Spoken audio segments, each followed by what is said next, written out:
So, eROC, the E-Race of Champions, is the Race of Champions rendition of an esports competition. It's been going for about 4 years, and I've been fortunate enough to win it twice. Once out in Mexico in 2019, the other time at home throughout the pandemic in 2020.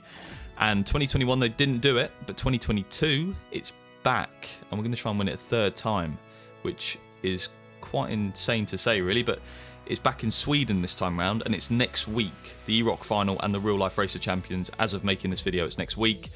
It's going to be on snow in an array of different cars. There's 4 finalists out in Sweden in terms of eROC, and I had to try and get my spot by qualifying against some very, very good competition. You can see on your screens, Jano, Kevin, Siggy, Moritz Lerner with the guys in the semi-final. Only one person from this particular qualifier could go through, so I needed to win the semi-final against Jano and then beat whoever I met in the final as well. So it's on a Assetto Corsa in rallycross cars, electric rallycross cars, on a snow lake track that should imitate the real life track somewhat, well, a little bit. I don't know if it's going to be identical, but I'm in the white car, Jano's in the orange car, and I'm sure a few of you know who Jano Watmer is. He's done a fair bit. He's won F1 Esports twice, and he is quick on other games. You know, a lot of people don't give him credit for it, but he is rapid on other games. So a very different driving task compared to, you know, what we've done before. So it's like a time trial-esque race. There's no racecraft involved. It's all about getting a good start, having a clean, tidy run whilst being very quick. And you do half a lap and then another half lap, and that's it. So, and you start on different loops. So the loop I started on, you can see there is a bit slower. So I'm not 3.8 seconds off him. If you're below 4 seconds, you're looking good to take the overall win. If you're above 4 seconds of that split, you're going to probably lose, or it'll be very tight. So in the second half of the lap, I just had to have a tidy, clean run. I didn't know how far I was behind. You can only see the other car. You can't see the splits. So it is kind of off-putting if you're watching his car. You can see the Jano getting a bit of a tank slapper in the hairpin. But going under the bridge is going to be tight. And this is only heat 1 of 3, so it's a best of 3. But across the line, we do take the win, just by 2.5 tenths almost. 26-1 for me, 26-4 for Jano. So race 2, best of 3. If we win this, we go straight through to the final. Jano there in the orange car getting a much better start. I do remember I fluffed the start. I completely missed my gear shift paddle when the lights went out, which was very silly of me. And you can see there Jano taking a very wide line into the hairpin, which can work. I found with this car on this track, having a very tight line and just minimising the distance you got to drive seemed to be the best way to do it.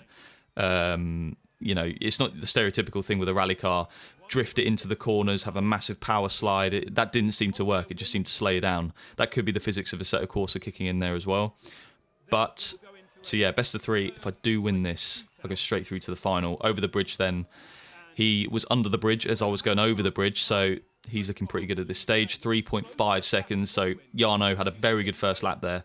And I had a very awful first lap. I should be in the 41s on my first lap of that loop. Way off, but yeah, it looks pretty set that Jano is going to win race 2 of the semi-finals, so it probably will go to a decider. And then whoever wins this will go and face Kevin, Siggy or Moritz Lerner in the final. So it's not an easy one, whatever way you look at it. And there were 8 people that got the opportunity to race in this invitational. So I'm only showing you the semi-final and the final, but there were more people that we had to face and beat. Across the line, Jano 26.139 absolutely smashes me in that one. I had a really bad start and I couldn't really recover from it. So 1-1, who was going to go to the final of the qualifier. Me in the white car, Jano in the orange. I got a better start that time. And the start is so important in this type of racing in eROC. Even in the real life Race of Champions, you know, if you get a bad start, there's not really enough time or enough track to recover that start. So you do have to just, I don't know how you do it, but you have to get your head in a space where you just nail the timing of the lights absolutely perfectly. And yeah, it takes a lot of concentration, but you can see there, we took a bit of a wide line there, which is not ideal, but it's all about getting close to the walls without actually touching them, because if you do touch them, you could get a penalty, but you also slow yourself down, which, yeah, it's not ideal. 42.1 across the line for the first loop for Jano. We are 3.931 behind, so it's going to be very close, and you couldn't really call it, to be honest. But again, I don't know at this stage. All I can do is push as hard as I can without hitting the walls, and hopefully it's enough. That's all I can think about. I can't look at his car and try and judge the distance because it's not efficient. It's not really... There's no point in doing that. I'm just taking my mind off what actually matters. So Jano there with a lovely drift around the left-hander, going into the hairpin. So in the second half of the lap, I was taking a bit of a different line to everyone. It looked a bit safer, but a bit tidier. Whether it was quicker, I don't really know. But across the line, to go to the final, I beat him by 37 thousandths of a second. And that was close. Too close.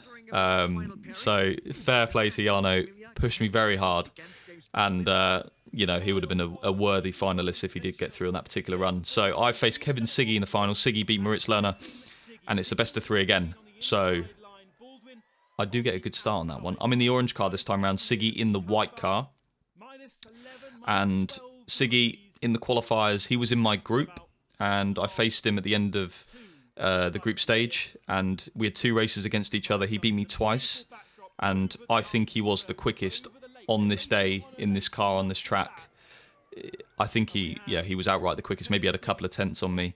But in this sort of racing situation, it's all about pressure and who can just deliver their best performance at that time. So I thought to myself, you know, if I can do it, if I can just deliver a really good lap, hopefully it's enough. 41.8 on the first lap. So that was a very good lap. I don't know where it came from. It was just very neat and tidy. 4.1 the gap to Siggy. So if I have a tidy second half of the lap, I'm going to win the first little round. It's going to be 1-0 me, which very unexpected. Honestly, going into this, I didn't think I had much of a chance. Siggy was doing overall lap times of 25.7s, 25.8s, and I couldn't do it. I was doing 25.9, 26.0s at my best.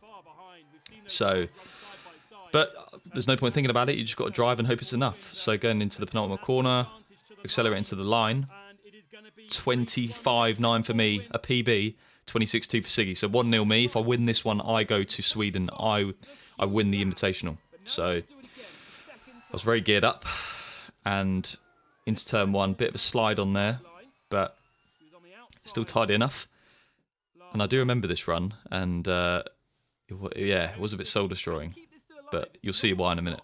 So yeah, in terms of, if we just talk about the Race Champions for a minute, when we're out in Sweden, so the way it's going to work, the eROC final, is there's 4 of us.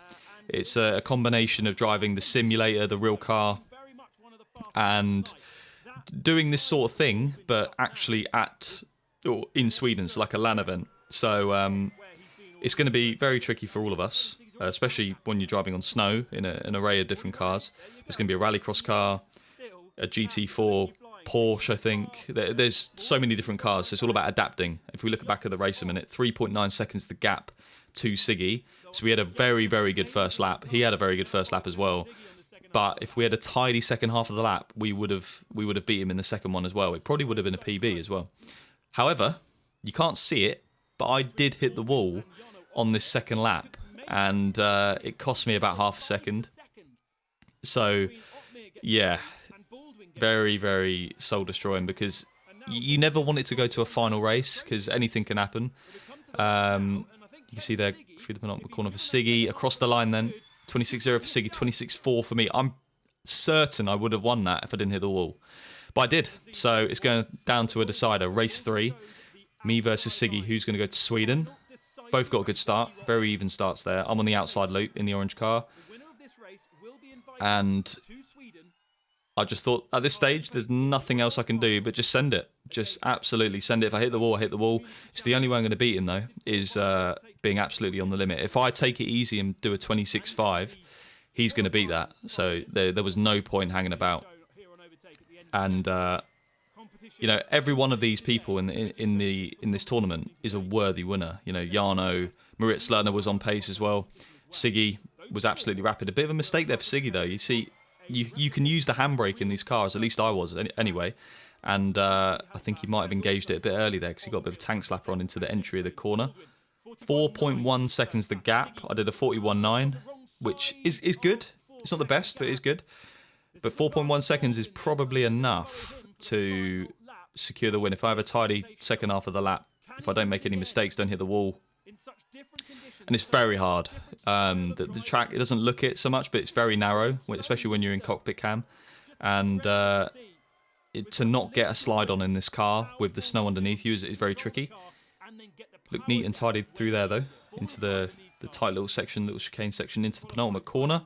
Hug it nice and tight, just kind of blip the handbrake. Across the line though, we win by 9 thousandths of a second. 9 thousandths! I mean, you can't actually see that. So, I did a 26.206, he did a 26.215. I made a mistake on that final half a lap, but we did just win. And I still can't believe it now. But we're going to Sweden, we're one of the finalists in eROC, and we're going to try and make it a 3rd title and qualify for the Race of Champions in real life and do well in that. But give this video a thumbs up if you enjoyed. Do subscribe to the channel. I'm going to make more content around eROC. Obviously, I'll be out in Sweden. I'll try and vlog it or something. But thank you for watching, and I'll see you all on the next one.